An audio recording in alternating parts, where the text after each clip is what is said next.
What is going on, everybody? This is Justin Proper here. This isn't This Week in Bullshit, if you're thinking about that. So, no, this is the tribute to Eddie Van Halen that we're doing. We're just going to be here. I'm here with Chris Knight from yesterday's stream, as well as a really excellent guitar player and a great singer, Anthony Darkgriff Comics. He has not been on the show before. Anthony, welcome. Thank Finally. you for having me. Yeah, seriously. We've only known each other for about a year and a half. I know. It's been a minute. Yeah. So I didn't really make this very known to too many people, so I don't know who's going to show up, but it doesn't really matter to me. To be honest, this is just for fun. And I just want to start out by asking you guys, first up with Anthony, what was the point that you discovered Van Halen? What was it like for you as a guitar player, and how much did it affect you when you first heard Eruption? Let me see. I'd have to say my first introduction to Van Halen was Hot for Teacher on MTV. Oh, wow. That's going back, I was probably 8 years old, and watching that guy make the guitars, first of all, sound like a motorcycle in the beginning. Oh, yeah. And then just the tapping, when you just watch him, he is when you think tapping, finger tapping on the frets, you think Eddie Van Halen. That's his trademark, I guess, contribution to guitar playing. And and I wasn't even a guitar player back then. I was just starting playing saxophone, but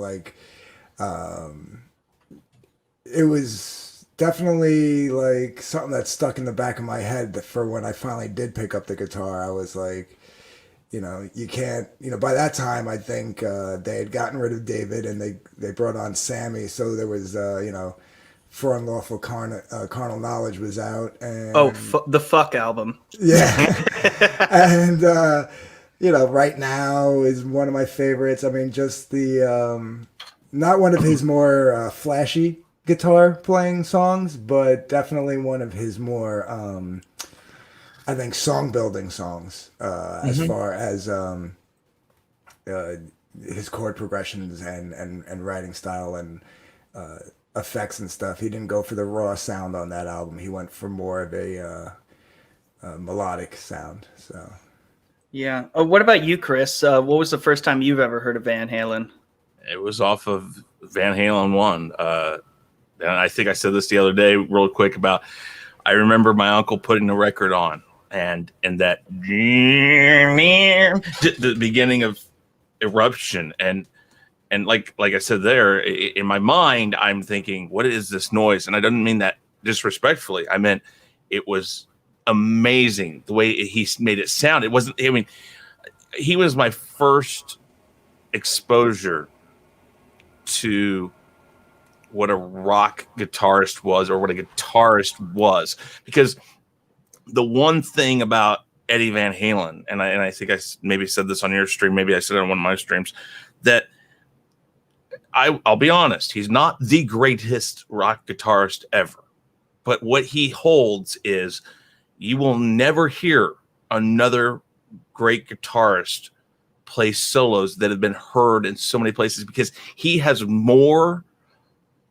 released radio hits than any other guitarist, I would say, where he gets to play the way he does.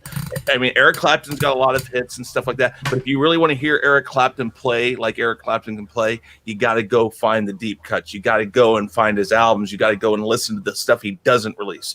The same thing with Prince. The same thing with Steve Vai, Joe Satriani, Santana. All these guitarists are great guitarists. I'm not saying that they're not, but they don't have the exposure to mass media, massive amounts of people that Eddie Van Halen had. His solos were one of a kind that you could hear on the radio. And it's a testament to say that your first album you release, the first song, if I remember right, the first song, because I think they played Eruption and then played You Really Got Me as their first release. Mm-hmm. And it's a solo that tells you right off who this band is. They framed this band around Eddie Van Halen. I love David Lee Roth. I love Sammy Hagar, but this band was framed around Eddie Van Halen. Oh, absolutely. And again, mass exposure wise, you will never find a man that was as talented as him and was able to showcase that talent. And in our lifetimes too. Exactly. I mean, I doubt any of you were alive in the 60s. Is that fair to say? No. No, I wasn't. Yeah, no. Yeah, no. I picked up all that other stuff on records and albums listening after the fact. We were able to spend time on Earth with this man. Exactly. Even if we didn't get to see him live. I never got to see him live. Did either of you? No, many times. Unfortunately, dude, not. Son of a bitch, Chris. I got to see him off of the Fair Warning tour. I got to see him on 84. Really? I got to see him at 5150. I got to see him on the Right Here, Right Now tour. We went single goddamn tour. Sean and I both went to see him on the Balance tour, not together, but we went to go see him together on Van Halen 3 tour with Gary Sharon. I've seen all three iterations of this, and then when they came back around with David Lee Roth, I got to see that, and so did Sean. This is, I'm telling you right now, this is one of a few bands that I would have traveled across country, and I had traveled across country to see them. Sinister's seen him with all three singers as well. I'm curious if any of you in the chat, by the way, hello, everybody. Hello, Mike, me82, Sinister.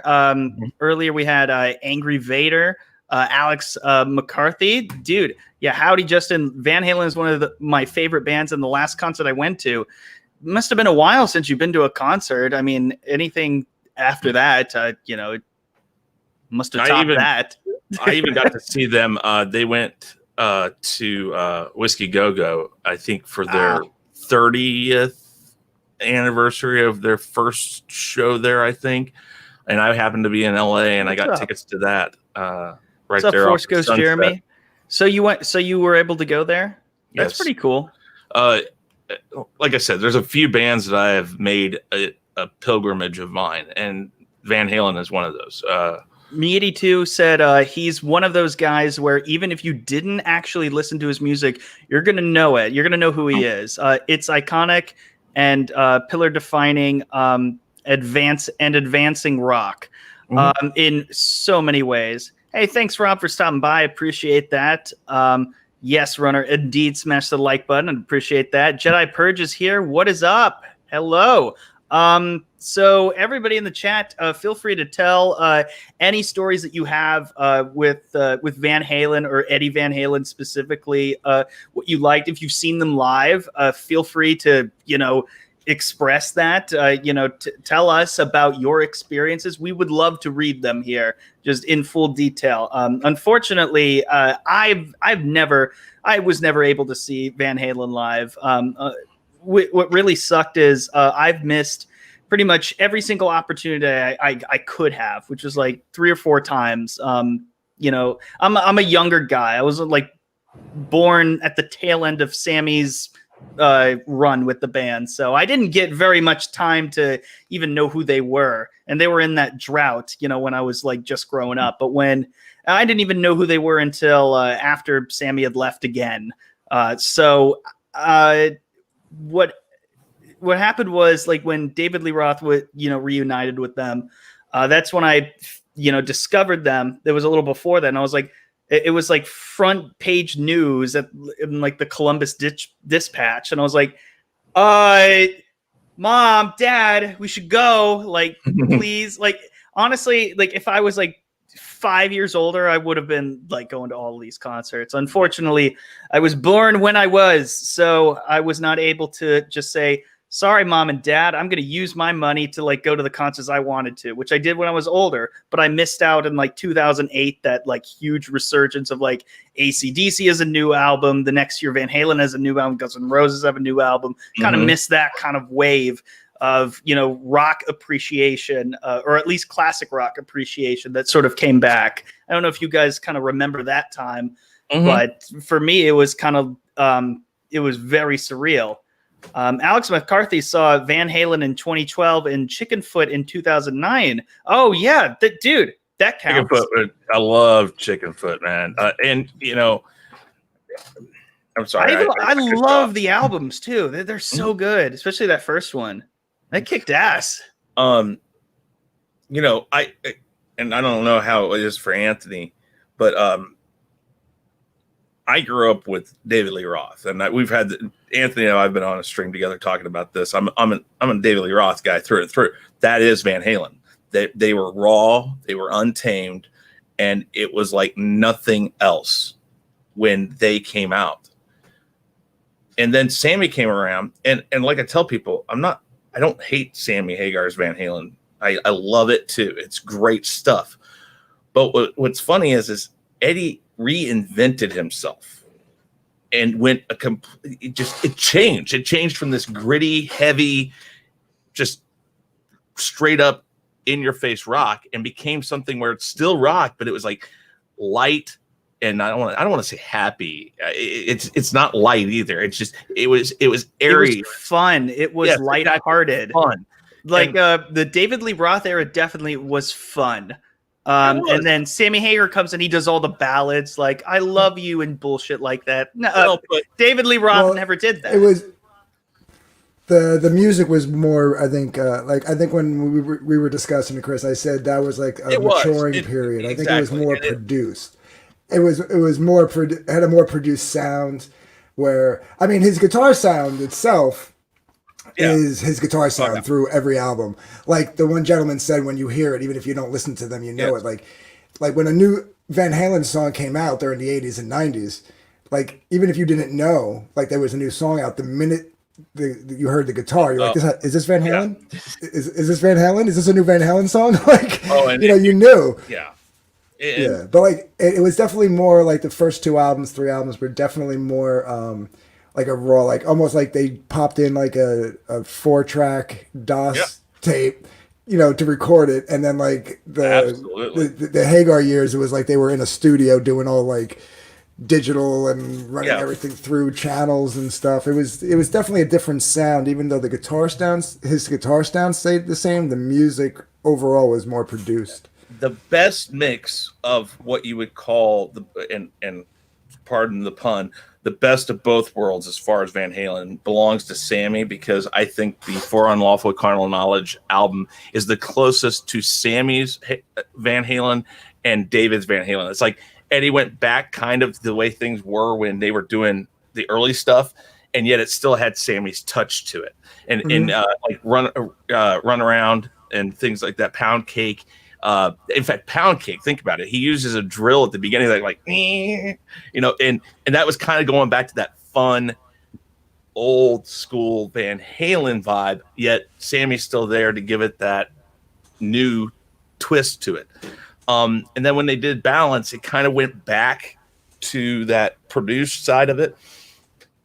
But I think that the Fuck album is quintessentially one of the best Van Halen albums. My rule of best albums when it comes to a group is the original is the best. So the first one, I think it's still to this day the best album they have.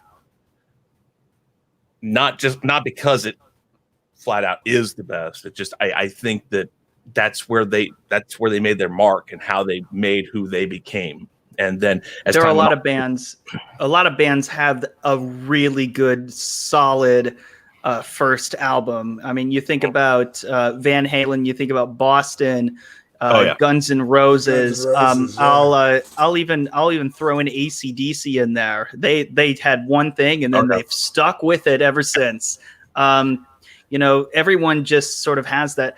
But then a lot of bands, they sort of lose it a little over time. Van Halen didn't quite lose anything, despite, I think it's very fair to say that even when Eddie Van Halen was going through a lot of addiction issues, especially when it came to his alcoholism, on his worst night, he's still better than you. Oh yeah. like that's like that's amazing. That's amazing to me that somebody like can do that and can still like. I mean, yeah, it'd be a wreck sometimes, but still a better guitar player than you will ever be. Like that's crazy. That's insane. And not only that, but I want to talk a little bit about the way he innovated guitar, um, not just with his playing, but how like a guitar is constructed and how he was sort of like an engineer in a way. He like just improvised with the sound of it by just building a bunch of shit that I can't even explain. Like I know nothing really about the insides of a guitar. Like my SG, like don't even ask me about the parts. Like just don't. I don't know anything about it.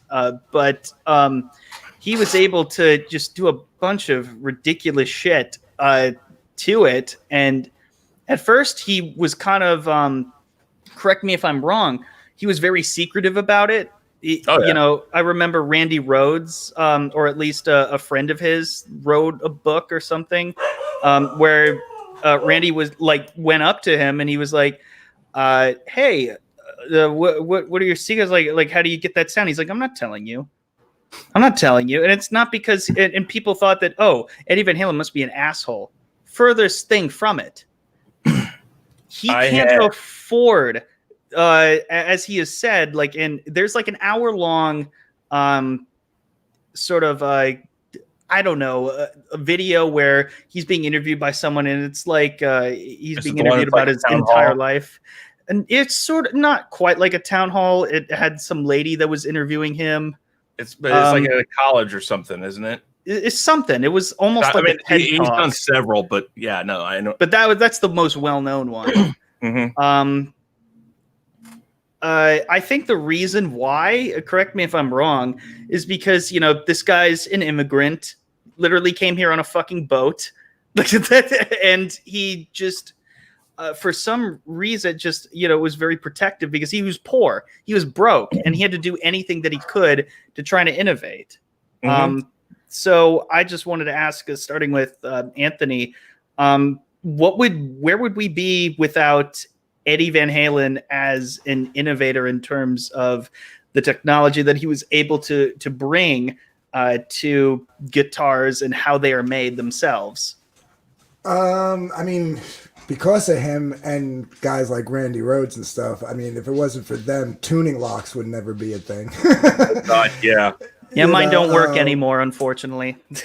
I'm pretty sure he was, I don't want to say the first, but he was definitely one of the ones to constantly have a third pickup in all his guitars, rather than the traditional two pickup style. And I think one of his guitars that were initially built had a second tone knob. For the lower pickup range, if I remember correctly. So stuff like that, which now is like every day. Like you can go into a store and buy a Gibson or a Fender or whatever, and they have two tone knobs or three pickups already, or tuning. But back in the '80s, you had to go buy tuning locks. They didn't come with the guitar. You had to go buy them, have someone put them on. Floyd Roses, things like that. Yeah. So that's the one that comes to mind, Chris, is the Floyd Rose. I know the whammy bar. We've had that before, but that's probably like the reason why everybody was like, "Oh, now I need to get a guitar with a whammy bar." Gibsons don't have that, where do we go with that? Yeah, you would have to go buy a bridge with the hookup for the bar. And then have it all replaced. Whereas now most guitars, unless it's specifically made for like a specific genre of music that's not using a whammy bar, it usually has it already built in. Not my Gibson. I got to change that. Yeah, no, I mean my Fender has one built in. My Schecter doesn't, but that's made more for like metal. And not many metal, like thrash metal players are using a whammy bar. Thrash metal. Okay.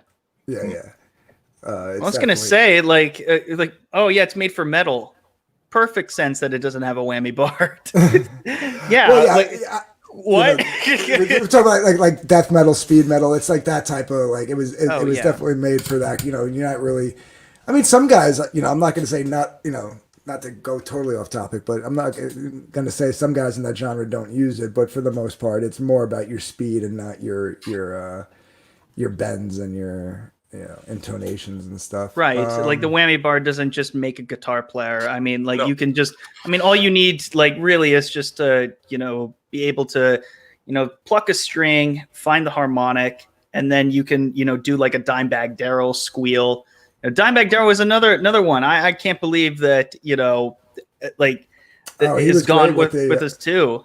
with Yeah. the artificial pitch harmonics that he would do, like almost like every other note that I can barely do once in a song. Yeah, like I have to take time. I have to like pluck it and then find it and then just kind of hover over it, and then I can use the whammy bar to like have fun with it. I can't just go like I can't just do it immediately. He would Dimebag would do it like he didn't even do like the pitch harmonics up with the left hand. He would do it with his thumb on the right hand. So he would just like hit the string and then real quick hit the string again with his thumb, and he would give that same sound. That's why he could do it every other note. He could be like, you know what I mean? Like he could just hit it like every time. It's like it was insane. Dimebag was insane. And he was a huge Eddie Van Halen fan. Oh yeah. And Zach Wilde, like he said, like there were like 4 like really great guitar players: Jimi Hendrix, Randy Rhoads, Eddie Van Halen, Dimebag Darrell. And for the longest time, Eddie Van Halen was like, I'm going to bring this up. Force Ghost Jeremy says it feels like we are coming to the end of an era. How many new guitar gods are there in the mainstream nowadays? Guitar gods, or guitar icons. Icons are a little bit different. The guitar god that died with Eddie Van Halen, in my opinion. An icon, I think Slash is the ultimate icon. Yeah, is he? He's a fantastic guitar player. I've had the privilege of seeing him, I think 4 times at this point. He's incredible every time I've seen him. I've seen him about 6, and I actually had the pleasure of meeting him once. So he's a good guy too. Yeah. I never got to meet him yet, but yeah, he's another one that I don't even want to think about this at this point. But I won't even say my favorite band of all time, AC/DC. Angus Young is not a guitar god. He is an icon, yes, with the schoolboy outfit. So I want to know, like, is this is there any truth to this? Like, is the guitar god essentially like? Are there any more left? I would argue that Slash is up there. I would put him in the god category. Only because he's still playing to this day. You know what I mean? Like if he had like 3 albums and out, like if he just ended like with the 3 Guns N' Roses albums and never did anything again. Then he would still be an icon because he's phenomenal. That's true, Sir. The Eddie Van Halen's guitar from the Van Halen 2 is in Dimebag's grave. That's yes, it's a lot. But the yellow and black one. Les Paul, I didn't know this. Les Paul said Eddie was the only other person beside himself that really knew how to build a guitar. I didn't know that. Yes, he did say that. It wouldn't surprise me. The artist formerly known as Hey Mike Mike. Oh my goodness! Thank you for educating me on that. I just learned something new today. Holy shit! That's awesome. I met Les Paul too. He's a really good guy too. You did?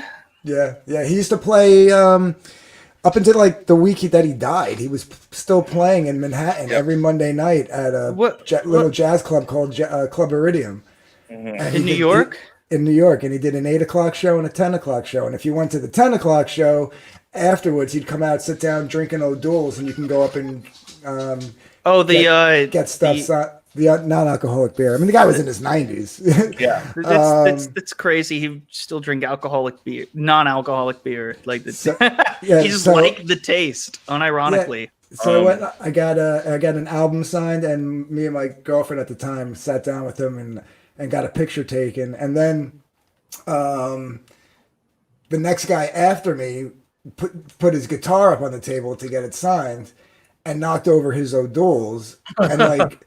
didn't like even apologize for it. So I went back over to the bar as the bartender was cleaning up. I was like, somebody just spilt Les's O'Doul's. Can I buy him one? And they just gave it to me, and I brought it over to him. And then he had me sit down with him, and he just shot the shit with me for another 20 minutes or whatever. So, that's pretty cool, man. That's how you approach these people. Just approach them like normal people and treat them like a good human being, and they'll give you the world almost. Oh yeah, I know that. I know that to a lot smaller scale. Well, you know, there's a lot of. I was just gonna say that's how I met Slash too. I went to one of the Miles, the Miles Kennedy and Slash shows that were local over here by me in Jersey, and I was outside waiting to get the ticket signed, and there was this young kid. He's about 17. He had his acoustic guitar with him, and he's just playing, and everybody's singing along with him. He was keeping the crowd entertained while we were waiting for Slash to come out. Slash comes out, and they have the line moving, and then the one bodyguard comes up and right at me, right, like he ends the line with me. And now we're like 5 people away from Slash, and this poor kid who was right behind me, just wanting to meet this guy. And like finally I was like, you know what? I got to give this kid my place, because this kid was like so looking forward to it. They cut him off. He kept the crowd going. Slash overheard me telling the kid he could take my spot, and as I was walking away, called me over, signed my ticket, and said that was really, and like thanked me for doing that. Thought it was really cool and stuff. And we shot the shit for about 10 or 15 minutes too. So see, yeah, I mean, there's a lot of good stories like that. I mean, like, well, for instance, this picture right here is from last year. Like, this is probably one of the last pictures of him in public, probably. This is him taking a picture of some guy that asked him to take a picture of him at a concert. So this guy didn't even know, this guy right here didn't even know that this was Eddie Van Halen. Stops Eddie Van Halen and says, "Hey man, can you take a picture for me?" And Eddie Van Halen stops, takes a picture. And it's moments like that that you see their true humanity. That here's this man that you and I are talking about right now. And here's a picture of him taking a picture of a guy at some random concert. That's cool, yeah. That's pretty insane. It is. Yeah, because a lot of artists would be like, and keep walking, And like this right here, I mean, you guys know about the fact that, that's another one of Eddie's instances where Back to the Future. Bob Zemeckis calls him up and says, "Hey man, do you mind if we play one of your songs?" And Eddie says, "Dude, don't play one of my songs." Sends him over a tape. It took him just as long as that solo is for. He just sat down and did it. Same thing with Michael Jackson. This guy. Oh, we're going to get to that in just a second. You wanted a solo, he pop out a solo. So here you go, done.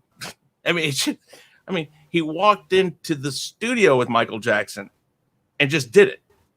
The take you hear is the take it took. That's it. I mean, you were talking about the guitars, like Floyd Rose, for instance, and that's a guy who created this whammy bar, for lack of a better word. You would not have the dive and not know about Floyd Rose if it wasn't for somebody like Eddie Van Halen. He would make that dive and bring it up. I mean, he made the things just do that guitar do crazy things. I owned a Charvel EVH guitar, the black, white, and red one, and I also owned a Wolfgang.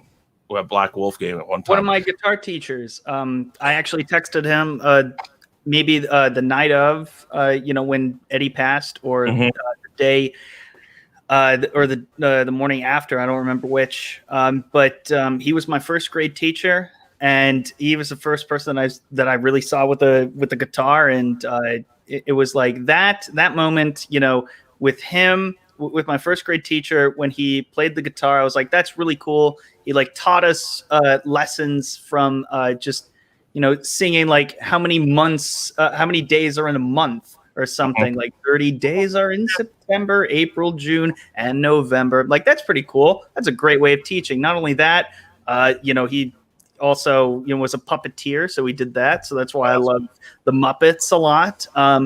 But later on, he became my guitar teacher, let me play, his Wolfgang guitar. which I think I have a CD of something like recorded from a long time ago where you can tell that it wasn't in the same tune as the other guitars, but it was just fun to just, play around with it. Those two guitars that I had that were designed by him are probably two of the best playing guitars. I had never felt a fretboard so smooth and so easy to slide on as those two guitars. Honest, I mean, I was like, it was amazing. I was like, wow, this is awesome. Yeah, I think this is a good transition. He rearranged the chords over the Beat It solo without Michael Jackson knowing. Michael Jackson heard the song and he said, "Oh, it's great, yeah." With that LL Cool J interview that he had like 7 years ago, he was just like, which is now like one of the last things that he ever recorded, which is just insane to me.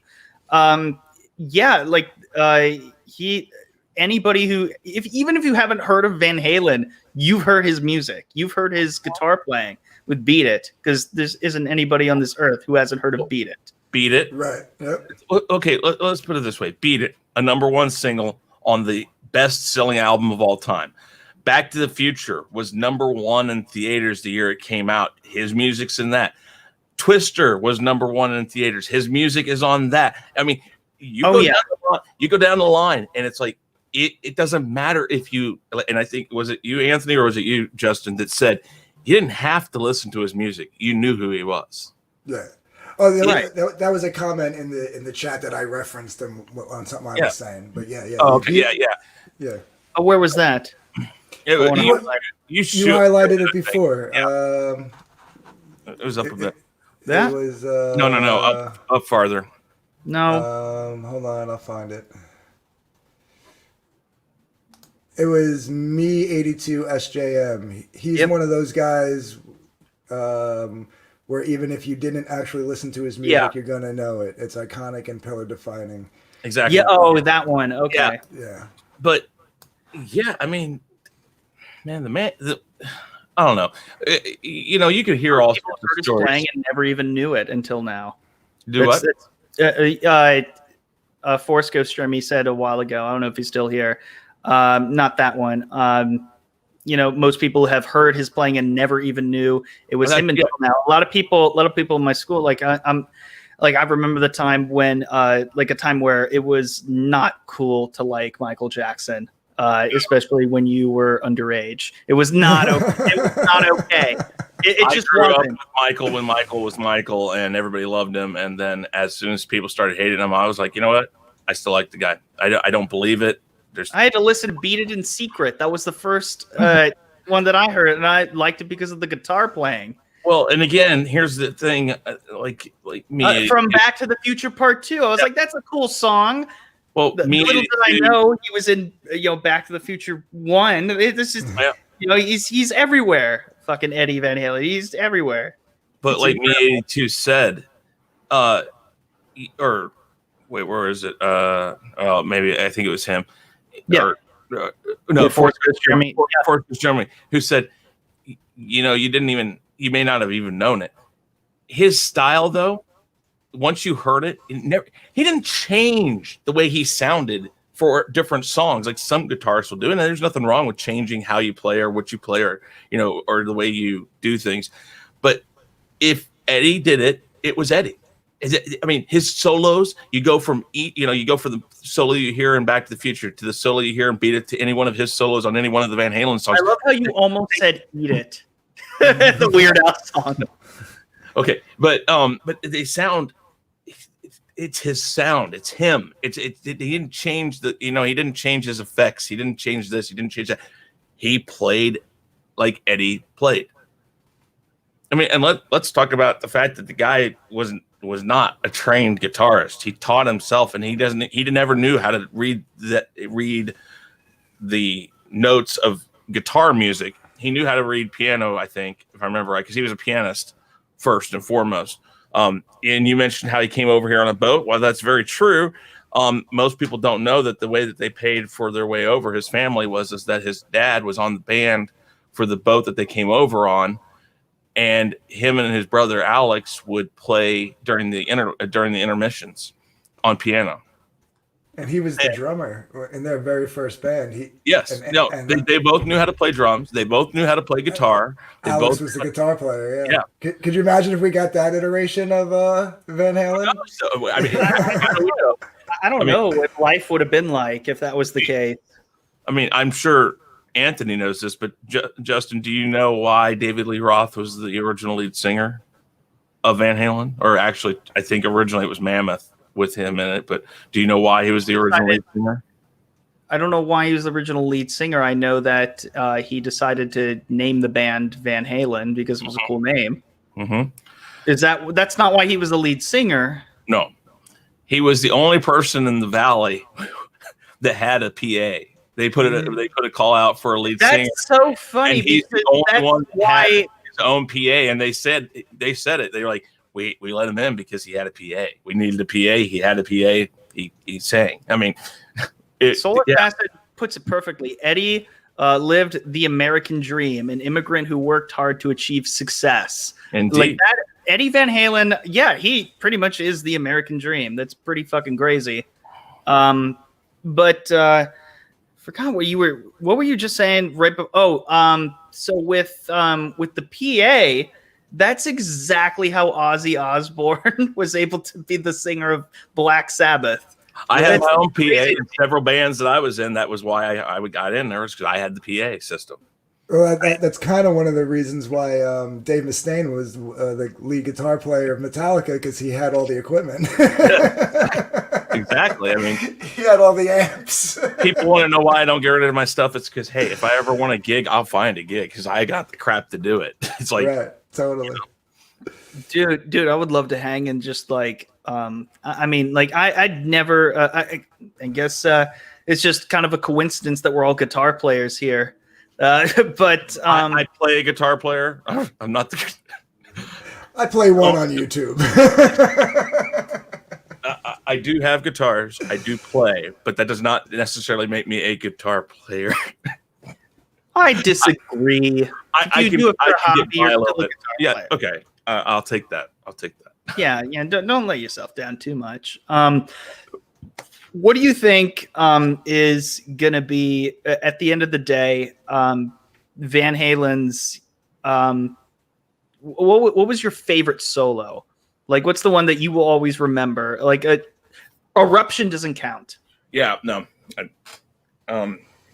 What's the one that you always go to? Like a riff or a solo that you just like, the first thing you think of Van Halen, the first thing that comes to your mind? It's gonna have to be Hot for Teacher, because that's the one that stuck out to me. I mean, that's the one that introduced me to them. Like, just watching him on the desk. I was gonna go with that too. Yeah, just watching him on the desk and he's just ripping that solo, and like I'm watching his fingers fly on the fretboard as he's like skipping across the in the classroom, like that whole video was just like that. That was the great thing about MTV back then. Like, when you got introduced to a new song, you didn't just get introduced to the song, you got introduced to the band. So, like, my first introduction to Van Halen wasn't a record or a cassette tape. It was MTV. And, like, I got to meet the band. Like, that's basically how you felt. Like, you're like, oh, that's the guy playing the guitar. That's and you're just looking. And they were at the top of their game, too. Oh, yeah. I mean, and they were at their, like, peak funness. Well, what's funny is you say that. Their peak funness, but that was when they were in the most turmoil. That's when they were about ready to, David was talking about going and doing his own thing, and they were done with David. He was done with the band. Hey, I mean, but you're absolutely right about Hot for Teacher. If I were to be asked by somebody who had never listened to anything Van Halen or never heard him, never seen a movie with any of his music, none of that. If I were asked, I'd say watch Hot for Teacher. Watch the video, one, because you get a sense for how they were live, their playfulness, and two, it's got the Alex Van Halen drums in it. It's got an awesome bass line. It's got everything that Van Halen is known for. I mean, it's everything at once. By the way, thank you, Matthew, for the $5 super chat. I greatly appreciate that. Cheers, Justin. Well, thank you, and cheers to Eddie Van Halen, and what a great fucking band that is. And yeah, seeing Anthony with the Coca-Cola right there. I know I can't drink. I'm going to meet my friend's parents. So. Oh, okay. Not too long from now. Yeah, this is going to be like kind of a short stream, so that's why I invited you guys here just because you guys really appreciate Van Halen. Like Chris, you had part of your intro for the longest time included Eddie Van Halen that was remixed, and I don't know exactly what did you do? Like, and can you play it for us? Yeah, hold on just a second. It's Fergalicious. I was going to put this in the chat too. I mean, if you guys want, I have several things. I actually, you know what, guys? Sorry for the shameless plug real quick, but go to youtube.com/The Real Review 3000 and you can look through. I got at least 5 or 6 videos about Van Halen and different things. Sinister played for drums for 33 years and guitar for 31 years because of the Van Halen brothers. Mm-hmm. You know what? We're getting to a point like very coincidentally, like last week I was just kind of like interested in history and whatnot. I was like, who's received the Presidential Medal of Freedom for and I was like, well, there's a lot of people in pop culture who have received it. I think Eddie deserves one. I think he should. I don't know. That's just me. Maybe is that stretching it a little much? No, I'm with you on that. I know it's kind of silly, but I was just like, yeah. I mean, he deserves all the highest of honors. So, this is your intro. This is the music that you have. Yeah, I'll just play this one. This is the original. I have a couple iterations of it that have changed over time, but this is the original one. Oh, I'll tell you all about it.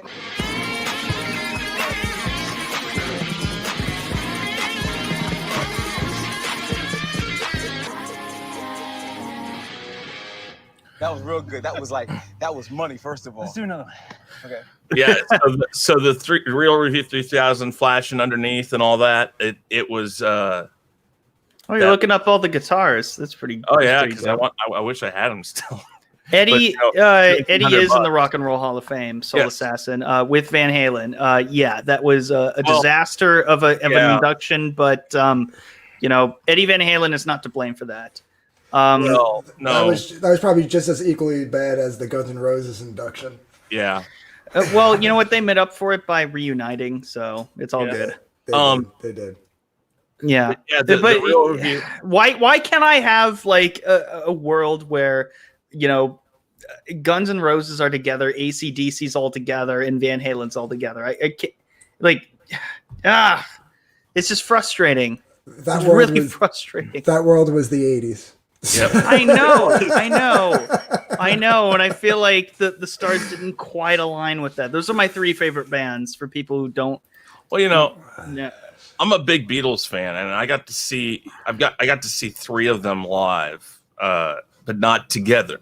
Obviously not together. I've seen George and Ringo play together. I've seen Ringo and Paul play together, and vice versa. A few iterations of that. I never got to see John live. I met John Lennon once in New York City when I was like, oh, you son of a bitch! Well, my uncle. Get out! No, I'm kidding. My uncle was in music, and so he lived in New York for a while, and I was there visiting one time, and he would walk the streets, and John would walk the streets, and so I don't remember it, but the thing about it is that the 80s were excess and icons just thrown in there, but I feel the same way about the 60s not being able to see the Beatles live. I mean, a lot of people didn't get to. My dad did, and my dad said I saw them, but I didn't hear them because the crowds would constantly out. Oh yeah, the music. Yeah, my grandmother, same thing. She was front row for Elvis Presley. This is when general admission was like everybody can go, like in any seat possible in America. Yeah. And now, with a big artist, you're confined to a seat on the floor, which is insulting. No, you should be able to jump around and like mosh each other at like a Van Halen concert, because that would be amazing. Instead of you have all of these old fucks, rich old fucks who are in the front row. Fuck them. No, we should have a giant circle pit for Van Halen. That would be amazing. That'd be fantastic. I don't know if that was ever a thing in the 80s, but well, I mean, they had open seat. I mean, like no seating in the pit. I mean, you could just. What I mean is a pit area. Like, I mean, there Yeah, were lots of venues that you could go. Yeah, most rock shows have their general admission is the floor. It's standing room only. Exactly. So, yeah. Two good musicians from the current times. 80s really was the best music time. It was the best for rock music. I would say that. There was a rap, there's a hip hop renaissance going on, but not much with rock music unless you count Greta Van Fleet. I'm old enough to have seen Led Zeppelin. All right, fuck you, Mike. Wait. You got to see Led Zeppelin. Led Zeppelin was still doing stuff in the early 80s. That was John Bonham. Yeah. No. Bonham died in like 80. I think he died in the 70s, bro. Did he? Oh, I thought it was 80s. Sorry, guys. I wasn't. I wasn't born. Didn't he die in the same house? Years later, I never was able to see Led Zeppelin. They've had one concert in my lifetime. I think John Bonham died in the same house that Jimi Hendrix died in. Oh, that'd be crazy. I think so. I'm not gonna. I've been thinking about this. September 25th of 1980s when he died. It was the 80s. I've been thinking about this since you asked. You were asking about current guitar players and do we have any like standout guitar players? And unfortunately, as far as like well-known bands or artists, we don't. But if you are a little bit more a deep diver into your music, we do have Johnny Lang and Kenny Wayne Shepherd, who are both phenomenal guitar players. And you have younger guitar players as well, but they're just on YouTube. Like Anthony, if you've ever heard of Jared Dines. Yes. Yep. Yeah. And really Post good. Malone, apparently, I know he's a rap guy. He's a rap icon, but he's a metalhead. He's one of us. He really is. Is he the one that played Tommy Lee in that movie? No, that was MGK. He's also. Who are you talking about? Post Malone. Oh yeah, no. Post Malone, like he was like before he was a rapper, he was in a metal band. I think he was playing like a Metallica song. You could see footage of that. But yeah, MGK is also. That was a joke though. The Dirt movie, like I enjoyed it. There's something about it that just didn't do it for me. They didn't touch on a lot of the more. They didn't focus darker stuff. Yeah, they didn't focus more on the darker, like the more darker stuff of like Nikki Sixx getting thrown into a dumpster. Yeah, because they thought he was dead. Yeah. I mean, we laugh at that now, but seriously, I remember who it was. Never mind. I'm sorry. My brain. What were you saying? I was trying to remember where John Bonham died. No, it was Cass Elliot and Jimi Hendrix died in the same place. In the same room, in fact. Go figure. And stay out of that room. Yeah, man. If you go follow history of rock and music, it's crazy. There's places you don't want to be because you're gonna die there. True last album was 1980. I'm guessing that was for Led Zeppelin. If you're talking about Van Halen, you are very much incorrect. Was it 2015 was when A Different Kind of Truth was released? No, 09, I think. What? No, it was 09 or something. They released the Greatest Hits album in the 10s, but no, Different Kind of Truth. Maybe 2012. Released 2012. Okay, yeah. Okay, there we go. Yeah. Now, like I said this on your stream too, I think maybe it was one of mine because I've talked about this a lot lately. By the way, Me 82, it's different in England. It's different in England. It is. Yeah, I in think America, you are confined to a fucking seat at a Green Day concert. So, some places. It just in a lot of places, The thing is I remember the first time I paid $30 for a ticket, and I thought I was going insane. And now some of these, oh my! I remember when the Eagles came to town on their Hell Freezes Over tour. It was $128 for each ticket that my aunt bought us. And I was like, "What the hell?" I went to see the For who? Eagles. Hell Freezes Over, the tour that they reunited for. Hell freezes over your bank account. Jesus, when was this? No. That was in the 90s, right? Late 90s. Because that was the acoustic tour. They did everything acoustic. Well, no. They did not do everything acoustic. They did a lot of acoustic. I would not pay $128 for the Eagles to do an acoustic tour. Sat down on stools, and they had like a 5 or 6 song set that they did acoustic. But they did everything. I mean, it was a huge. Yeah, I'm trying to remember because that was so long ago. But that's where the acoustic version of Hotel California comes from. Yes, from that tour. Yeah. But A Different Kind of Truth is actually a 1976 demo of Van Halen that they, or at least a lot of them were demos. Well, they were. I have the bootleg, I guess technically is what it is, but it's the demo from 1976, I believe, that all of those songs are on. And when you listen to it, it's like, oh my God, this is so cool to listen to A Different Kind of Truth and listen to that, because you can hear where they were forming it. And then they went back and cleaned it up. I think they did the same. I think You Can't Get This Stuff No More was an old tune that they pulled out and refinished for when they did Van Halen of Best of Volume 1. That's the one thing that I would say about Van Halen. That was their first album since like '98. Mm-hmm. There are so many and I see the same thing with Guns N' Roses with Axl Rose. Axl Rose had the capability to be, to be singing at his top peak performance for decades and wasted so much of it on Chinese Democracy. Eddie Van Halen and the Van Halen brothers, I mean, they had their personal shit to deal with, but I'm just like, I would have loved to have seen at least a few albums in my lifetime instead of just three of them. I was like, really? Like 3 of them in 25 years?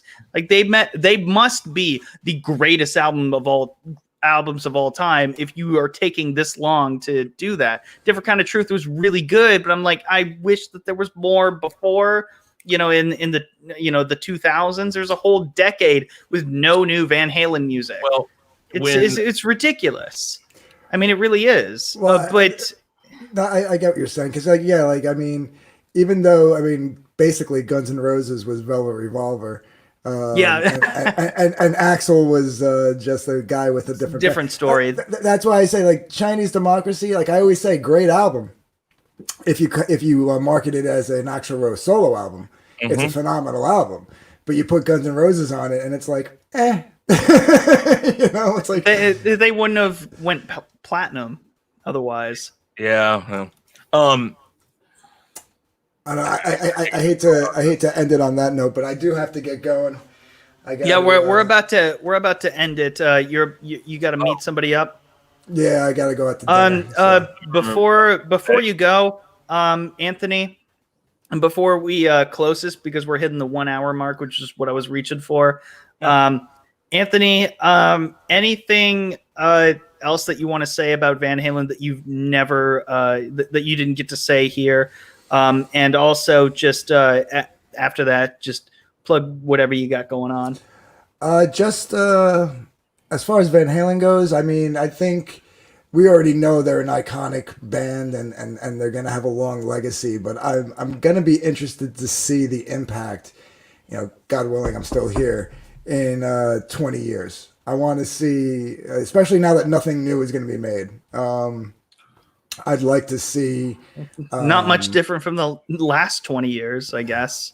Well, yeah, I know, I hear what you're saying on that, but I'm just saying, now that it's official, no more Eddie Van Halen, I'm itching to see the younger guitar players in 20 years who are going to be 20 years old, who look at him like we look at Hendrix. You know what I mean? That's what I'm going to be interested in seeing. And as far as plugging myself, yeah, I mean, you guys can find me at Dark Give Comics Presents on YouTube, where I play my guitar a lot and talk about pop culture stuff. And I get a little political, but I try not to. I also have an art book on lulu.com called Dark of Midnight, The Art of Anthony Romano. So if you're interested, go give that a search and pick it up. I'd appreciate it. And otherwise, Justin, awesome for you. Thanks for having me on, man. I appreciate it. This was this was really fun. Chris, always good seeing you, brother. Oh yeah, indeed. Oh, go ahead. All I was gonna say is, Anthony, hopefully, I'm able to have you on This Week in Bullshit at some point. Let me know. I'd be happy. It's every Thursday at 7 p.m. Eastern. So if you're not working then. Yeah, I'm usually off. Let me know. All right. Will do. All right, guys. Thanks again. I'll see you guys soon. Mm-hmm. See you, Anthony. And Chris, for you, I'm again reaching the hour mark. By the way, Mike says, thanks for the stream. Appreciate it. Eddie Van Halen meant a lot to me. It meant a lot to all of us. Like we didn't do it for the views or anything. I know Friday Night Tights is going on right now, so I don't give a shit. We're not wrapping up quite yet, Soul Assassin, but we're getting there. Chris, any last thing that you wanted to say about Eddie Van Halen and about Van Halen in general, and what's going to be like for the future of guitar players? I went over this last year sometime. I did something about knowing how my parents felt talking about people as they died that they were into, musicians, actors, things like that. And I knew this day was coming. I did several videos last year about his health and the different things about his cancer. But it doesn't prepare you for something that means so much to you, your childhood memories and things like that. Because I mean, they were around for every minute of my life, and they impacted my life in so many ways. The one thing I will say is, don't be surprised if we get some sort of an instrumental album, because there were years that both him and Alex talked about they were working on an instrumental album because they didn't want to deal with lead singers anymore, they said. I hope that there was something out there. I also hope that somebody takes the time and talks to David and Sammy and says, guys, we have all this material that was never finished up. Let's call Michael Anthony up. Let's talk to Alex. Let's, if it needs some guitar cleaned up, we'll find some guitarists that can do enough of a job to make it nice. And let's release this nice album of unreleased stuff that you guys can finish up for the memory of Alex. I'd love to see that, because I know there's tons of stuff. Yeah, I know that there's tons of stuff. I've heard people say that you said the memory of Alex. Oh, I'm sorry. Memory of Alex. It's okay. But no, you're totally right on that. But I've heard some people say maybe Wolfie has turned into a pretty darn good guitarist, and there's some people who think maybe he'll go out. Musician. Yeah. He's like what? 30? Oh no, I think he's like 23 or something. I don't know. I'd have to go look it up. 30. No, 30 now? Am I that old? Oh my god. He's almost 30. Yeah. Oh my god, I cannot believe that. He's 30 years old. Oh Jesus. Oh man. Anyways, it just shows me the last thing that I'll leave off on Eddie Van Halen is that he was a fucking awesome father. Yeah. Well, I hated the way that it happened. I really did. I honestly hated the way that they just booted Michael Anthony for no goddamn reason. Then to have Wolfgang in, that's fucked up. That's fucked up. And I think Wolfgang has, some sort of, sense that it is kind of fucked up, but at the same time, as a young kid, he's just like, well, I'm in the greatest rock band of all time. That's cool. And the bond that Eddie Van Halen and Wolfgang had is just unbelievable. And as you know, I'm a sucker. I'm a huge sucker for father-son movies like Onward that came out this year, like The Lion King, Karate Kid when it comes to father figures, Star Wars, Back to the Future with George and Marty McFly. I love those stories because my dad meant a lot to me and still does mean a lot to me. So I can only imagine just like, hey, you get to be in Van Halen. Like, that's really fucking cool. And when he said in his post that he doesn't think he'll ever recover from it, how could you?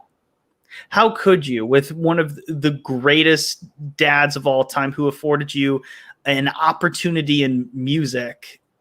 Now, like, you are now a member of Van Halen. A member of Van Halen is contacting you now. Like, that affords him so many opportunities now. I know it's a position of privilege, but it does come from, I think Wolfgang knows That enough about his families. I know that it comes from hard work. It comes from him being an immigrant. Wolfgang is the first American-born Van Halen. So this is like a modern, American dream fairy tale, if you will. It is. I'm worried about Wolfgang's kids and how privileged they're going to be, but I'm not worried about Wolfgang. I'm not worried about him. I know he's very well-rooted. Yeah. So as long as everybody in that family, and God bless everybody, Valerie as well, who, no matter how, just no matter how. I cried when I read that because she still loved that man. She had to leave him because of what was going on in their personal life and stuff, but she never hated the guy. She just hated what he did, the things he did. But that shows you the true who Eddie really was, is that even after all this, when he died, she loved him. And she says it. She says, I'll see you in another life, my love. I think that's where I would like to leave this, is that the people who were closest to him, even if they weren't with him anymore, like Valerie Bertinelli, she still said, you gave me the best thing in my life, which was Wolfie. And she says, I'll see you in another life, my love. I mean, come on. And could we ever forget that smile? No, exactly. That impish smile. And I loved the way she said that. And it's true. It's true. Yeah.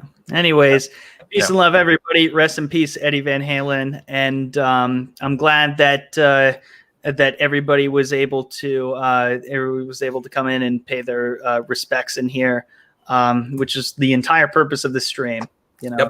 So live long and rock hard. Have a great fucking day, guys. Have a great evening. And if you can only do one thing after this, whether you have a record player or a fucking cassette player, if you're a weirdo, or anything, just do whatever you can and just blast some fucking Van Halen tonight, because I know that I'm going to be doing that. Love you guys. Good night.